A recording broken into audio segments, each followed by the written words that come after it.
It's Lord Belgrave again. The Monetary Authority of Singapore and Ripple are involved this time. As a former City London banker, Lord Belgrave claims to have intimate knowledge of financial institutions, XRP, and Ripple. Let's get started. I want to share something few have pieced together, adds Lord Belgrave. When Singapore started Project Ubin between 2015 and 2017 to investigate DLT for interbank settlement, I saw firsthand how XRP and Ripple were subtly mentioned in technical documents. What I observed points to much more than the experiment that was going on at the time. Ubin's public mandate came from the Monetary Authority of Singapore's MAS website. Project Ubin is an industry-led initiative that aims to investigate the use of distributed ledger technology and blockchain for clearing and settlement. They released experimental programs to explore tokenized asset settlements, DLT settlement finality, and fast cross-border messaging. Here, they used the system of Bank A and a man and a woman as examples. This is the real-time growth settlement between Bank A and Bank B, with Project Ubin acting as a connector or DLT collector between the two systems. Now let's move on to the following slide. Fuel was added in 2017 with the publication of the source code. Phase 2 prototypes of Ubin, which had liquidity savings methods, were made public by the Monetary Authority of Singapore and ABS on platforms like as Corda, Hyperledger, and Quorum. At my bank, I looked over the prototypes, particularly in terms of how the responsibilities were bundled and netted, the schematics of liquidity savings, posting of settlement commitments via consensus ledgers, and atomic netting closely resembled the internal documents I had seen from Ripple pilots. Speaking in 2018, Ravi Menon was the governor of Singapore's Monetary Authority, revealed other hints. According to Ravi, Project Ubin used a blockchain-based digital version of the Singaporean dollar to show that banks could pay each other without going via the Monetary Authority of Singapore. Settlement of tokenized assets with delivery versus payment was also discussed. That's crucial. That's exactly what Ripple pilots did in less well-known hallways. Perspectives on DBS future payments illustrate the heritage. According to DBS public releases, Ubin served as the foundation for Parture, a payments and security settlement network that is investigating use cases for many asset classes. FX payment versus payment and DVP tokenized assets. These use cases and what I observed in the NDAs are exactly the same. Under regulatory restrictions, XRP is utilized as a bridge or settlement asset in tokenized commodities or security settlement. Franklin Templeton, DBS, and Ripple recently partnered to add money market funds on the XRP ledger.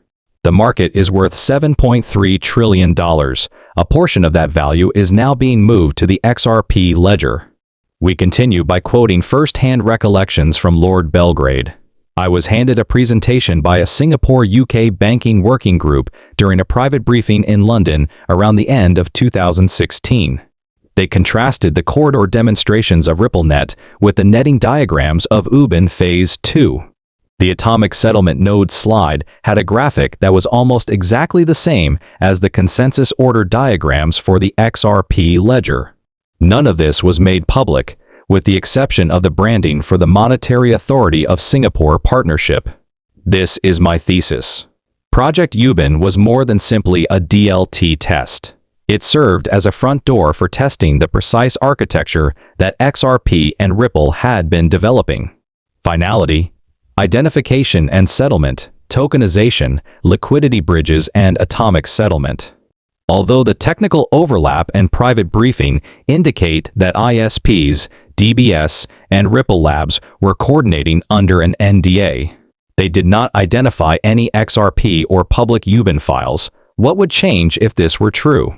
In addition to being a payment innovation, XRP Ledger serves as the cornerstone for Southeast Asia's institutional DLT adoption.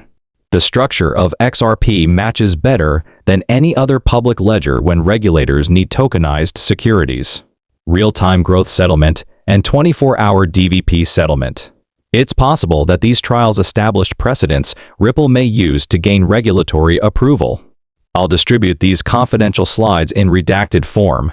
Provisions such DVP, tokenized security settlement, atomic netting, liquidity bridges under consensus protocol, making an appearance in unexpected locations.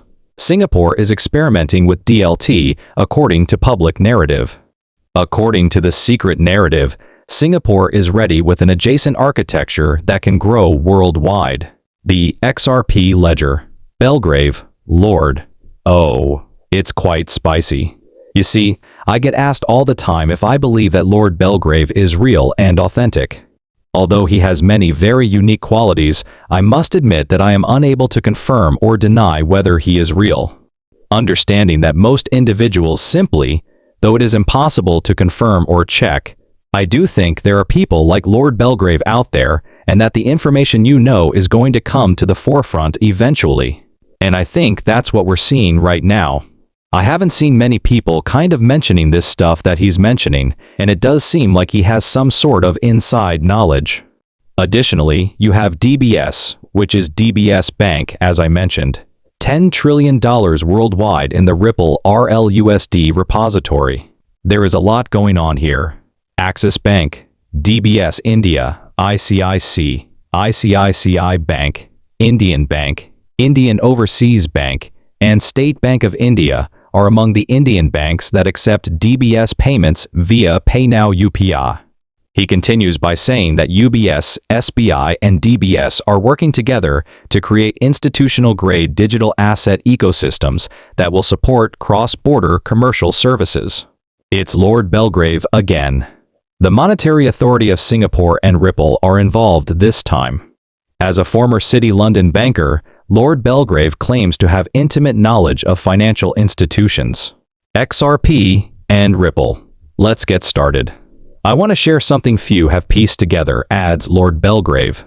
When Singapore started Project Ubin between 2015 and 2017 to investigate DLT for interbank settlement, I saw firsthand how XRP and Ripple were subtly mentioned in technical documents. What I observed points to much more than the experiment that was going on at the time. Ubin's public mandate came from the Monetary Authority of Singapore's MAS website. Project Ubin is an industry-led initiative that aims to investigate the use of distributed ledger technology and blockchain for clearing and settlement. They released experimental programs to explore tokenized asset settlements, DLT settlement finality, and fast cross-border messaging. Here, they use the system of Bank A and a man and a woman as examples. This is the real-time growth settlement between Bank A and Bank B, with Project Ubin acting as a connector or DLT collector between the two systems. Now let's move on to the following slide. Fuel was added in 2017 with the publication of the source code. Phase 2 prototypes of Ubin, which had liquidity savings methods, were made public by the Monetary Authority of Singapore and ABS on platforms like as Corda, Hyperledger, and Quorum. At my bank, I looked over the prototypes, particularly in terms of how the responsibilities were bundled and netted, the schematics of liquidity savings, posting of settlement commitments via consensus ledgers, and atomic netting closely resembled the internal documents I had seen from Ripple pilots. Speaking in 2018, Ravi Menon was the governor of Singapore's Monetary Authority, revealed other hints. The KYC AML is flawed. The public holiday on the opposite side of the globe is most likely a bank holiday. Therefore, there are numerous reasons why this payment has been delayed and completed. Many banks, including UBS, track their automation and STP rates these days, but none of them, I think, are able to reach 100% correct. Therefore, what is the explanation for the transaction that isn't 100% for this little fraction, which aren't STPs? Additionally, how slow are the transactions that are already STPs?